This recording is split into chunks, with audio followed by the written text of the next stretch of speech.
నమస్తే welcome to ఏటీ Telugu news. Anakapalli స్థానిక జీవీఎంసీ 84వ వార్డ్ కోట్ని వీధిలో గురువారం ఉదయం తెలుగుదేశం జనసేన బీజేపీ ఉమ్మడి అభ్యర్థి కొనతాల రామకృష్ణ, ఉమ్మడి బీజేపీ ఎంపీ అభ్యర్థి తనయుడు రిత్విక్ గడప గడపకు ప్రచారంలో పాల్గొన్నారు.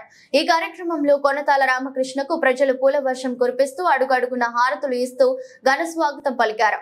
తెలుగుదేశం మాజీ ఎమ్మెల్యే గోవింద సత్యనారాయణ, మాజీ ఎమ్మెల్సీ బుద్దా నాగు జగదీష్, బీజేపీ నాయకులు కొండగంటి అప్పారావు పాల్గొని రామకృష్ణ రిత్విక్లతో పాటుగా వచ్చే ఎన్నికలలో కూటమి ప్రభుత్వం ఏర్పడితే మనకు జరిగే అభివృద్ధి కార్యక్రమాల కోసం, ప్రజలకు వచ్చే సంక్షేమ పథకాల కోసం వివరిస్తూ సూపర్ 6 పథకాల కరపత్రాలను పంపిణీ చేస్తూ ఎమ్మెల్యే అభ్యర్థి గ్లాస్ గుర్తుపై ఓటు వేయాలని, అలాగే ఎంపీ అభ్యర్థిగా కమలం పువ్వు గుర్తుపై ఓటు వేయాలని ఇంటింటి ప్రచారం నిర్వహిస్తూ ఓటర్లను అభ్యర్థించారు.